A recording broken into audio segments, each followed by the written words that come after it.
Hello friends, welcome back to your favorite channel Learn with Javed. আশা করি প্রত্যেকে ভালো আছো এবং সুস্থ আছো। আজকে আমি তোমাদের জন্য নিয়ে এসেছি কারেন্ট ইলেকট্রিসিটি চ্যাপ্টারে যতগুলো টাইপসের নিউমেরিক্যালস প্রবলেম আছে সেই সমস্ত নিউমেরিক্যালসগুলো আজকে তোমাদের জন্য আমি নিয়ে এসেছি। আজকের এই ক্লাসটা করার পর তোমাদের কারেন্ট ইলেকট্রিসিটি থেকে আর কোনো নিউমেরিক্যালসের প্রবলেম হবে না। আজকের ক্লাসে আমি সমস্ত টাইপগুলো রেখেছি এবং তার সাথে সাথে আমি প্রত্যেকটা কোশ্চেনের যে কনসেপ্ট আছে এই ফর্মুলাটা এখানে কেন অ্যাপ্লাই করছি সেটাও কিন্তু আমি তোমাদেরকে বলবো, যেমন আমরা আগের ক্লাসে করে এসেছি। তো যারা যারা এখনো পর্যন্ত কারেন্ট ইলেকট্রিসিটির থিওরি ক্লাসগুলো দেখোনি তারা অবশ্যই দেখে নাও। কারেন্ট ইলেকট্রিসিটি চ্যাপ্টারের থিওরি এবং এমসিকিউ এর ক্লাস আমরা অনেক করেছি, প্রত্যেকটা ক্লাস তোমরা প্লেলিস্টে গিয়ে পেয়ে যাবে। তো আজকের ক্লাসে আমরা নিউমেরিক্যালস প্রবলেমস করব। তো চলো প্রথমে বলে রাখি, এই সমস্ত প্রশ্নগুলো সমস্ত মিডিয়ামের স্টুডেন্টদের জন্য, সে ইংলিশ ভার্সন হোক বা বেঙ্গলি ভার্সন হোক, সিবিএসসি বা আইসিএসসি বা ডাব্লিউবিবি এসির বোর্ডে হোক না কেন, যে কোনো বোর্ড থেকে সে এক্সাম দিক না কেন, তার জন্য এই কোশ্চেনগুলো ভেরি ভেরি ইম্পর্টেন্ট। বিভিন্ন পরীক্ষার যে প্রিভিয়াস ইয়ার পেপার আছে সেখান থেকে এই কোশ্চেনগুলোকে আমি তুলে ধরেছি। তো চলো আজকের প্রথম প্রশ্নে আমরা চলে আসি। কোশ্চেন নাম্বার 1 কি বলছিলাম? কোশ্চেন নাম্বার 1 বলা হচ্ছে a current of 1 ampere is drawn by a filament of an electric bulb. ঠিক আছে, দেখো আমরা ল্যাঙ্গুয়েজগুলো পড়বো ঠিক কথাই, কিন্তু আমরা কি করবো বলো তো, যে আমরা যখন পড়বো না তখন যে সমস্ত ডেটাগুলো থাকবে সেই সমস্ত ডেটাগুলোকে আমরা সিম্বল দিয়ে লিখে নেব। যেমন ধরো কারেন্ট দিয়েছে 1 অ্যাম্পিয়ার, তাহলে কারেন্টের সিম্বলকে আই, আমরা আই দিয়ে ডিনোট করি, তাহলে আই সমান আমরা লিখে দেবো 1 অ্যাম্পিয়ার। তাহলে কি হবে আমাদের, আমরা সমস্ত ডেটাগুলো যখন পেয়ে যাব তখন আমাদের ফর্মুলাটা ইউজ করতে আমাদের ইজি হবে। Number of electrons passing through a cross section of the filament in 16 second. তাহলে আর কি দিয়েছে আমাকে, দিয়েছে দেখো টাইম দিয়েছে, টাইমটা কত দিয়েছে সেটা হচ্ছে 16 সেকেন্ড। আর কি দিয়েছে, আর কিছুই দেয়নি, আমাকে কি বের করতে হবে, নাম্বার অফ ইলেকট্রন মানে হচ্ছে এন বের করতে হবে। এখন দেখো নাম্বার অফ ইলেকট্রন বের করতে গেলে আমাকে আগে চার্জটা বের করতে হবে। তাহলে প্রথমে আমি কি করব, চার্জ, দেখো আমরা আই সমান কি জানি, একদম স্টেপ বাই স্টেপ করছি। আই সমান হচ্ছে কিউ বাই টি, কারণ আমরা জানি কারেন্ট মানে কি, rate of flow of charge. তাহলে এখান থেকে আমি যদি কিউ বলি তাহলে কিউ ইজ ইকুয়াল টু কি আইটি। এখন দেখো চার্জের ফ্লো মানে কি, অ্যাকচুয়ালি ফ্লো অফ ইলেকট্রন, তাই না? কারণ যেদিকে কারেন্ট চাই তার অপোজিট ডিরেকশনে ইলেকট্রনে ফ্লো করে, তাহলে অ্যাকচুয়ালি চার্জের ফ্লো মানে হচ্ছে ফ্লো অফ ইলেকট্রন। তার মানে আমরা এই কিউ এর জায়গায় আমরা লিখতে পারি এন ইন্টু ই। এখন N number of electron flow হচ্ছে তবেই কিন্তু এই কারেন্টটা আমরা পেয়ে থাকছি। তাহলে আই ইন্টু টি, তাহলে এখান থেকে আমাকে এন বের করতে হবে, তাহলে এন ইকুয়ালস টু কি হবে, আইটি বাই ই, তাই না? চলো আয়ের ভ্যালুটা কত, আয়ের ভ্যালুটা এখানে দেখে থাকো 1, তাহলে 1 লিখবো। বেশ, টিটা কত না, টিটা হচ্ছে 16। এখন দেখো ইলেকট্রনের চার্জ কত, সেটা হচ্ছে -1.6 ইন্টু 10⁻⁻19। আমি শুধুমাত্র চার্জের ম্যাগনিচিউড ভ্যালুটা নেবো, সেজন্য আমরা মাইনাস সাইনটা আমরা দিচ্ছি না, কারণ আমাদের দেখো নাম্বার অফ ইলেকট্রন চেয়েছে, সেটা তো নেগেটিভে আসতে পারে না। তার জন্য আমরা লিখছি 1.6 ইন্টু 10⁻⁻19 করলাম। ওকে, তাহলে এই পয়েন্ট আমি তুলে দিচ্ছি। পয়েন্টটা তুলে দেওয়ার জন্য উপরে কি হচ্ছে, একটা 10 রাখলাম আমি, তাহলে 16 আর 16 কেটে গেল। এই 10⁹ যখন উপরে যাচ্ছে তখন 10 প্লাস হয়ে যাবে 19, আবার উপরে 10 আছে, তাহলে এটা হয়ে যাচ্ছে 10⁻20। 10⁻20 কোথায় আছে, অপশন এ তে আছে। সো অপশন এ হয়ে গেলে এটা আমার কারেক্ট অ্যান্সার। ঠিক আছে, তাহলে আশা করি এই কোশ্চেনের পুরো কনসেপ্টটা তোমরা বুঝতে পেরেছো। চলো তারপরে আমরা সেকেন্ড কোশ্চেনে চলে আসি। আমি সমস্ত টাইপগুলোকে এখানে কভার করার চেষ্টা করেছি, যতগুলো টাইপ তোমাদের এই চ্যাপ্টার থেকে হয়। তোমরা অবশ্যই ভিডিওটাকে প্রথম থেকে শেষ পর্যন্ত দেখো, দেখার পর বুঝতে পারবে যে এখান থেকে তোমাদের আর নিউমেরিক্যালসের কোনো প্রবলেম থাকার কথা নয়। দেখো কি বলেছে, what is the maximum resistance which can be made using 5 resistors of 1/5 ohm each. এখন কি বলা হয়েছে এখানে, এখন বলা হচ্ছে 1/5 ওহমের রেজিস্ট্যান্স আছে, কটা আছে, 5টা আছে। তাহলে ম্যাক্সিমাম ইকুইভ্যালেন্ট রেজিস্ট্যান্সটা কত হতে পারে এটা আমাকে বের করতে হবে। এখন একটা জিনিস তোমরা সবাই খুব ভালোভাবেই জানো, আমরা রেজিস্ট্যান্সটাকে দুটো কম্বিনেশনে সাজাতে পারি। একটা কি, একটা হচ্ছে সিরিজ কম্বিনেশন, আর একটা হচ্ছে তোমার প্যারালাল কম্বিনেশন, তাই না? এখন দেখো সমান্তরাল সমবায় বলছি যেটাকে আমরা। এখন প্যারালাল কম্বিনেশনের ক্ষেত্রে কি হয়, রেজিস্ট্যান্সের মানটা কিন্তু মিনিমাম হয়, আমরা দেখেছি সব থেকে ছোট হয়। আর সিরিজ কানেকশনে কিন্তু রেজিস্ট্যান্সের মানটা ম্যাক্সিমাম হয়। তাহলে আমাকে কোশ্চেনে চেয়েছে কি, আমাকে কোশ্চেনে চেয়েছে ম্যাক্সিমাম, দেখো এখানে বলেছে ম্যাক্সিমাম বলেছে, তাহলে সেক্ষেত্রে কি করবো, আমরা এগুলোকে সিরিজ কানেকশনে রাখবো। এখন প্রত্যেকটা রেজিস্ট্যান্সের ভ্যালু কিন্তু সেম, সেটা হচ্ছে 1/5। তাহলে আমরা যখন সিরিজে থাকে যদি প্রত্যেকটা সেম হয় তাহলে তার ফর্মুলাটা কি, সেটা হচ্ছে n ইন্টু আর। আর যখন সেটা প্যারালালে থাকে তখন আমরা কি করি, তখন হচ্ছে r/n করি। তাহলে এখানে দেখো n এর মানটা কত, n এর মানটা হচ্ছে 5, তাহলে 5 ইন্টু 1/5 দ্যাট ইকুয়ালস টু কত হবে, 1 হবে। তাহলে আনসারটা কি হবে, আনসারটা হচ্ছে 1। যদি আমাকে এটা মিনিমাম বলতো তাহলে আমি কি করতাম, r/n করতাম, r এর ভ্যালুটা হচ্ছে 1/5, আবার নিচে 5 হবে 1/25। তাহলে এটা হতো কি, এটা হতো আমার মিনিমাম। তাহলে 1/25টা আমার আসতো কি, মিনিমাম আসতো, আর 1টা এসছে কত, আমাদের ম্যাক্সিমাম। তাহলে দেখো একটা কোশ্চেনের মধ্যেই আমি কিন্তু দুটোই করে দিলাম। আমি হয়তো তোমাদেরকে ম্যাক্সিমাম দিয়ে পড়ালাম এবং এক্সামে দেখা গেল সেটা ম্যাক্সিমাম দিয়ে পড়ছে না, সেটা মিনিমাম দিয়ে পড়ছে, বাট আমি তোমাদেরকে পুরো প্রথমে কনসেপ্টটা বললাম যে দুটো হচ্ছে কম্বিনেশন, একটা হচ্ছে সিরিজ আর একটা হচ্ছে প্যারালাল। আমরা জানি সিরিজেতে রেজিস্ট্যান্সটা ম্যাক্সিমাম হয় আর প্যারালালতে মিনিমাম হয়, তাহলে যেহেতু আমাকে ম্যাক্সিমাম চেয়েছে তার মানে আমি সিরিজ কম্বিনেশনটাই আমি করব। ওকে, আশা করি এই কনসেপ্টটা তোমরা প্রত্যেকে বুঝতে পেরেছো। যদি এই কনসেপ্টটা এখানে বুঝতে না পারো তোমরা ভিডিওটাকে আরেকটু ধৈর্য ধরে দেখো, আমি এই সিরিজ এবং প্যারালাল কম্বিনেশনের একটা ডিটেলস কোশ্চেন লিখেছি, সেখানে তোমরা আরো জিনিসটা ক্লিয়ার হয়ে যাবে। চলো তারপরে প্রশ্নে চলে আসো। কোশ্চেন নাম্বার 3, কোশ্চেন নাম্বার 3 কি আছে একটু আমরা দেখে নিই। দেখো এখানে কি কোশ্চেনটা বলেছে বলো তো, এখানে বলেছে a cylindrical conductor of length L and uniform area of cross section A has resistance R, ঠিক আছে, another conductor of length 12 and resistance R of the same material, দেখো মেটেরিয়ালটা সেম, তাহলে এরিয়া অফ ক্রস সেকশনটা কত হবে। বেশ, দেখো তাহলে আমরা প্রথমে দেখে নিই যে যখন এগুলো যেগুলো যা যা বলেছে, ধরো এরকম একটা কন্ডাক্টর আছে, সেই কন্ডাক্টরটার লেন্থ বলে দিয়েছে L এবং তার ক্রস সেকশন এরিয়া বলেছে A, তাহলে রেজিস্ট্যান্স যদি R হয় তাহলে ফর্মুলাটা কি হবে, rho into L by A, তাই না। রোটা হচ্ছে কি রেজিস্টিভিটি বা স্পেসিফিক রেজিস্ট্যান্স আমরা বলে থাকি।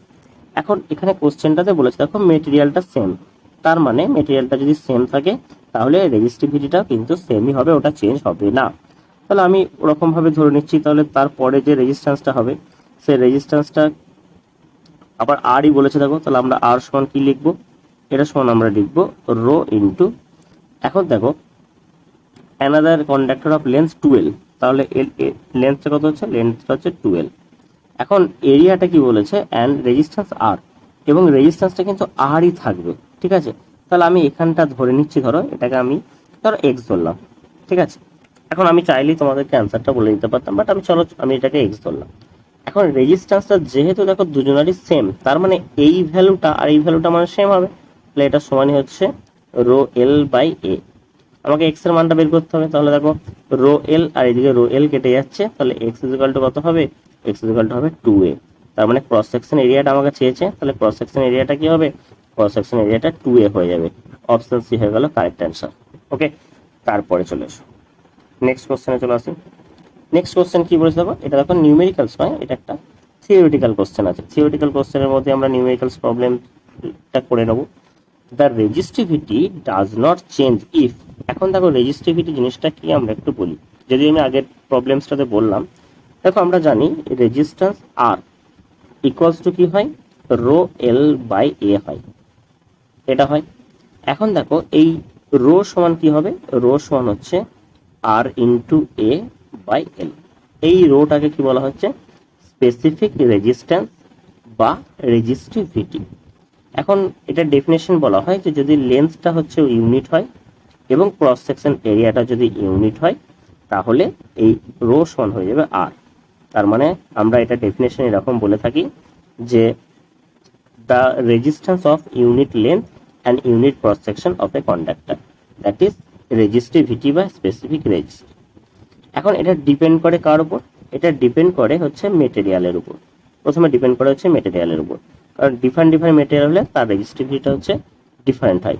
আর আরেকটার উপর ডিপেন্ড করে সেটা হচ্ছে কি টেম্পারেচারের উপর। এই দুটো জিনিসের উপর এটা কিন্তু ডিপেন্ড করে, তার মানে এই দুটো জিনিস যদি চেঞ্জ হয় তাহলে কিন্তু রেজিস্টিভিটিটা চেঞ্জ হবে। বাট কোশ্চেনটা আমাকে এখানে বলেছে যে রেজিস্টিভিটি ডাজ নট চেঞ্জ, তো রেজিস্টিভিটি চেঞ্জ হবে না। তার মানে দেখো দ্য মেটেরিয়াল ইজ চেঞ্জ, যদি মেটেরিয়ালটা চেঞ্জ করে রেজিস্টিভিটি চেঞ্জ হয়ে যাবে, তাহলে এটা আমার হচ্ছে না। দ্য টেম্পারেচার এই দুটোর উপরে ডিপেন্ড করে, তাহলে এই দুটো কিন্তু হচ্ছে না।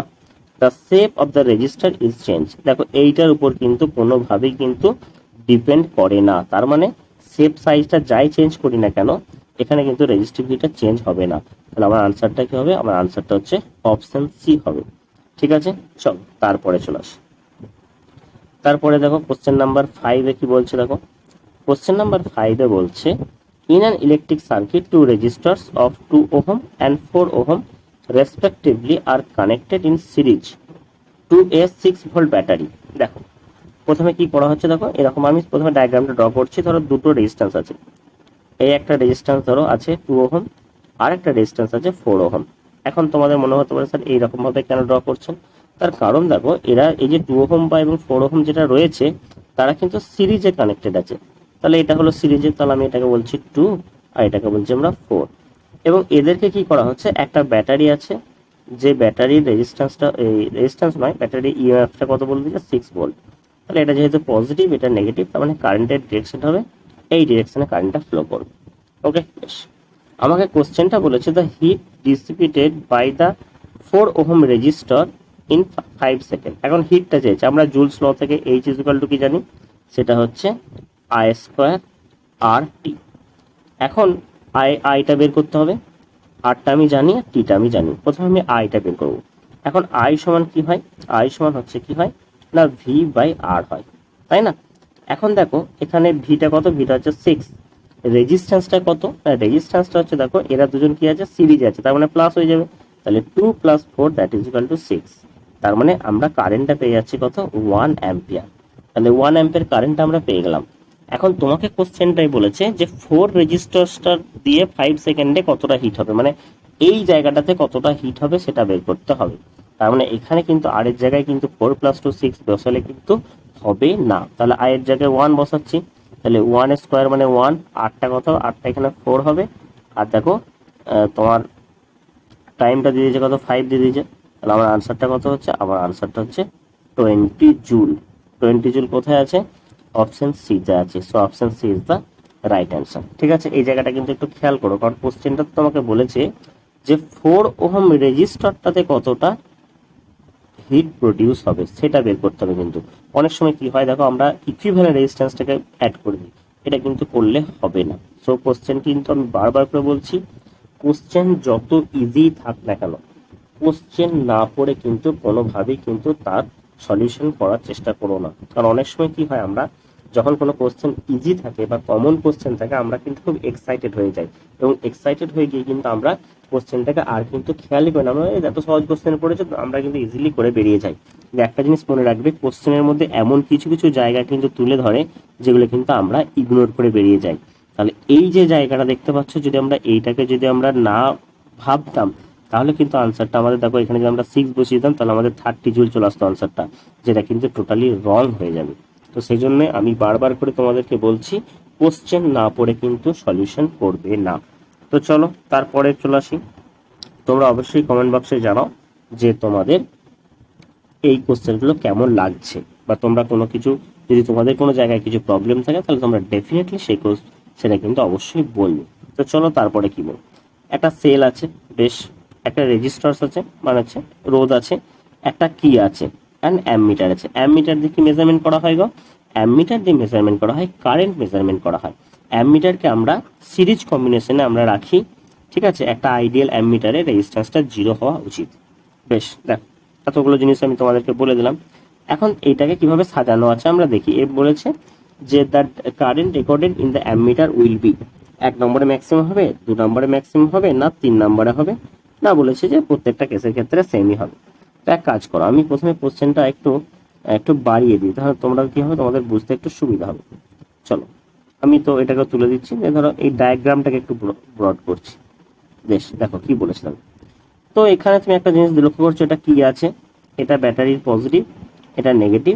তাহলে নেগেটিভের সাথে অ্যামিটারের নেগেটিভ, পজিটিভের সাথে পজিটিভ, তার মানে কম্বিনেশনটা ঠিক আছে, কানেকশন রাইট, সিরিজে আছে, নো প্রবলেম। দেন তারপরটা দেখো, এই ব্যাটারি পজিটিভের সাথে অ্যামিটারে পজিটিভ আছে, ব্যাটারি নেগেটিভের সাথে অ্যামিটারে নেগেটিভ আছে, এটাও কম্বিনেশনটা ঠিক আছে এবং সিরিজ আছে। তারপরটা জিনিস লক্ষ্য করে দেখো, ব্যাটারি পজিটিভের সাথে পজিটিভ, নেগেটিভের সাথে নেগেটিভ, মানে তিনটে সার্কিট ডায়াগ্রামই কিন্তু কারেক্ট আছে। তাহলে ডেফিনেটলি যখন তিনটে একই যখন জিনিস আছে, রেজিস্ট্যান্সটা প্রত্যেকটাতে সেম আছে, তাহলে সেক্ষেত্রে পজিশনটা জাস্ট এটা এখানে করা হয়েছে, এটা এখানে করা হয়েছে, এটা এখানে করা হয়েছে, but they all are in series combination, তাহলে সেক্ষেত্রে কোনো প্রবলেম হবে না। তার মানে প্রত্যেকটাতে কি হবে, সেম রিডিং দেবে। তাহলে the same in all the cases, যদি তার মধ্যে দিয়ে কারেন্ট আমরা সেম পাঠাই তাহলে অবশ্যই প্রত্যেকটাতে সেম রিডিং দেওয়া হবে। ওকে, তাহলে আনসার হবে অপশন ডি। তারপরে চলে আস, এখন দেখো আমি তোমাদেরকে একটু আগেই বললাম যে আমি তোমাদেরকে একটু সিরিজ এবং প্যারালাল কম্বিনেশন সম্পর্কে একটু কনসেপ্ট তোমাদেরকে আমি বলবো। এখন দেখো সিরিজ কম্বিনেশনের ক্ষেত্রে কি হয় না, একটা রেজিস্ট্যান্সের লাস্ট যে পয়েন্টটা অন্য একটা রেজিস্ট্যান্সের ফার্স্ট পয়েন্টের সাথে অ্যাড করা হয়, এই রকম ভাবে কিন্তু তোমার কম্বিনেশনটা সাজানো হয়, এটাকে আমরা বলছি সিরিজ কম্বিনেশন। যেখানে কি হয়, যেখানে যে রেজিস্ট্যান্সগুলো যেগুলো দেওয়া থাকে সেগুলো টোটালটাই হচ্ছে তোমার কি ইকুইভ্যালেন্ট রেজিস্ট্যান্স। এই ক্ষেত্রে কি হয়, এই ক্ষেত্রে আমরা দেখবো যেটা, সেটা হচ্ছে কারেন্টের যে ফ্লোটা, সে ফ্লোটা হচ্ছে সেম থাকে এবং ভোল্টেজটা ডিফারেন্স থাকে। বাট তুমি যদি প্যারালাল কম্বিনেশনে দেখো, প্যারালাল কম্বিনেশনে কিন্তু কারেন্টটা কিন্তু ডিভাইড হয়ে যায়। অর্থাৎ কারেন্টটা দেখো, এখানে তুমি একটা জিনিস লক্ষ্য করো তো, এই দিক দিয়ে যে কারেন্টটা যাচ্ছে, এই কারেন্টটা গিয়ে কি হচ্ছে, একটা পার্ট এখানে ডিভাইড হয়ে যাচ্ছে। আবার দেখো একটা এইদিকে যাচ্ছে, সেই কারেন্টটা আবার এখানে একটা পার্ট ডিভাইড হয়ে যাচ্ছে। আবার দেখো এইদিকে যাচ্ছে, আবার সেখানে এই। তার মানে এই যে তিনটে কম্বিনেশন আছে, R1, R2 এবং R3, এরা কিন্তু প্যারালাল কম্বিনেশন আছে। তো সেক্ষেত্রে প্যারালাল কম্বিনেশন আমরা জানি রেজিস্ট্যান্সের মানটা কম হয়, 1/RP সমান হচ্ছে 1/R1 plus 1/R2 plus 1/R3। মনে রাখবে যে প্যারালাল কম্বিনেশনে কি হয়, ভোল্টেজ ডিফারেন্সটা কিন্তু সেম থাকে। যদিও আমি তোমাদেরকে থিওরি ক্লাসে এগুলো সম্পর্কে ডিটেলস আলোচনা করেছি, যারা যারা এখনো পর্যন্ত থিওরি ক্লাসগুলো দেখোনি তারা অবশ্যই প্লেলিস্টে গিয়ে থিওরি ক্লাসগুলো অবশ্যই দেখো। থিওরি এবং এমসিকিউ ক্লাসগুলো কিন্তু দেখো, অবশ্যই তোমরা দেখবে, কারণ তোমাদের বোর্ডসের জন্য এই কারেন্ট ইলেকট্রিসিটি একটা খুবই ইম্পর্টেন্ট চ্যাপ্টার। এবং যে যে জায়গাগুলো থেকে কোশ্চেন আসে, আমরা প্রিভিয়াস ইয়ার কোশ্চেন ডিসকাস করে দেখেছি, সেই সমস্ত কোশ্চেনগুলো এবং সেই সমস্ত টাইপগুলো কিন্তু আমি বারবার করে তুলে ধরেছি। তারপরে চলে আসি, দেখো এখানে কি হচ্ছে, আমি একটা কোশ্চেন রেখেছি, যে কোশ্চেনটা হচ্ছে আমি সিরিজ কম্বিনেশনে রেখে এর ইকুইভ্যালেন্ট রেজিস্ট্যান্সটা বের করব, আর এর মধ্যে দিয়ে কতটা কারেন্ট যাচ্ছে আমরা সেটা বের করব।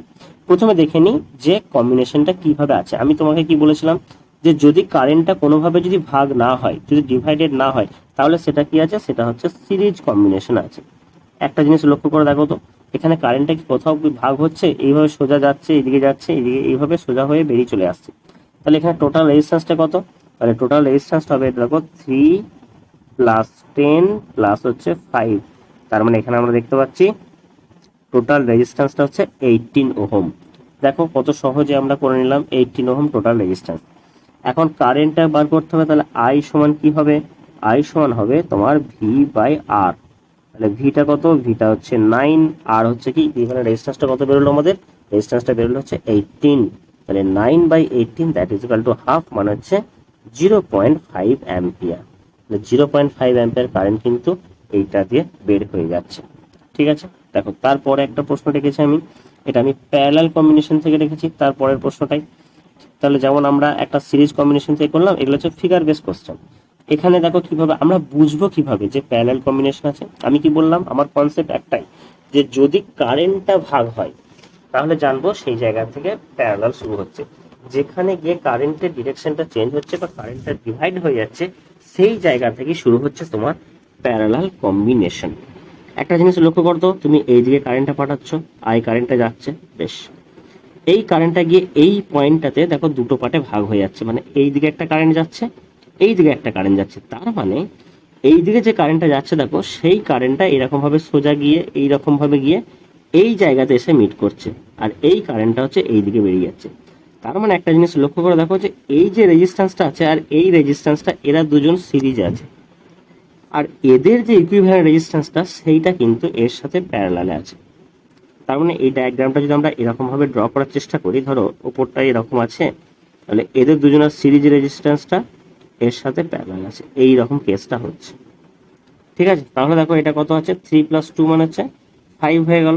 তাহলে এই 5 ওহম রেজিস্ট্যান্সটা আর হচ্ছে এইদিকে আসছে তোমার 10 ওহম রেজিস্ট্যান্স, এরা দুজন কি আছে, এরা দুজন প্যারালাল আছে। তাহলে এরা দুজন যদি প্যারালাল থাকে আমরা আরপি সমান কি বলবো, 5 ইন্টু 10 বাই 5 প্লাস 10 মানে হচ্ছে 15, তাহলে 5 3 15 হলো, তার মানে 10/3। তাহলে 10/3 মানে এটাকে আমরা 3.33 করতে পারি বা 10/3 রেখে দেবো।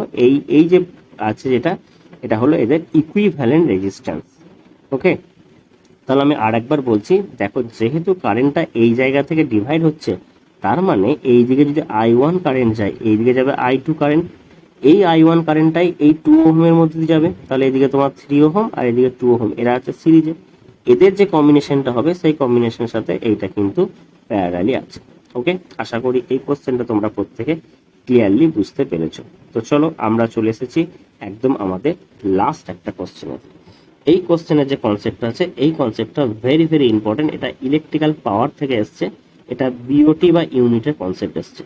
এখন বিওটি মানে হচ্ছে তোমার কি, কিলো ওয়াট আওয়ার, এইটা আমাকে বের করতে হবে। এটা হচ্ছে ইলেকট্রিক এনার্জির ইউনিট।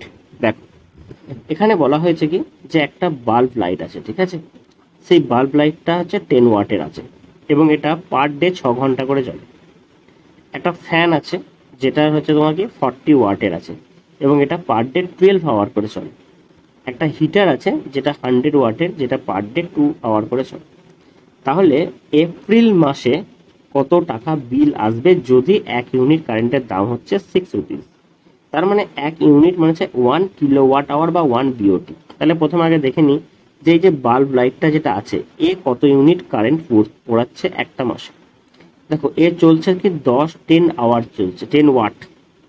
এ পার ডে কতক্ষণ করে চলে, 6 ঘন্টা করে। তাহলে 10 ইন্টু 6, এপ্রিল মাস মানে হচ্ছে কতদিন, 30 দিন। তাহলে কত হচ্ছে এটা, 3 6 18, মানে 1800 ওয়াট আওয়ার। তাহলে ওয়াট আওয়ার করলে তো হবে না, আমাকে কি করতে হবে, কিলো ওয়াট আওয়ার করতে হবে। তার মানে একে কি হতে হবে, 1000 দিয়ে ডিভাইড করতে হবে। একে যদি 1000 দিয়ে ডিভাইড করে, তাহলে 1.8 ইউনিট এই কারেন্টটা পড়ছে তোমার একটি লাইট, 1.8 ইউনিট। ঠিক আছে, তারপরে চলে আসি। তারপরে দেখো আছে ফ্যানটা আছে, তো ঠিক একই রকমভাবে ফ্যানটা কত ওয়াটের আছে, 40 ওয়াটের আছে। এটা এক এক দিন 12 ঘন্টা করে চলছে এবং এটা এক মাসে কতটা পড়বে দেখো। তাহলে সেটা কত হচ্ছে দেখো, 3 4 12, 12 12 হচ্ছে 44, 144 হচ্ছে এবং দুটো জিরো, এইটা হলো। তাহলে এটা হচ্ছে ওয়াট আওয়ার।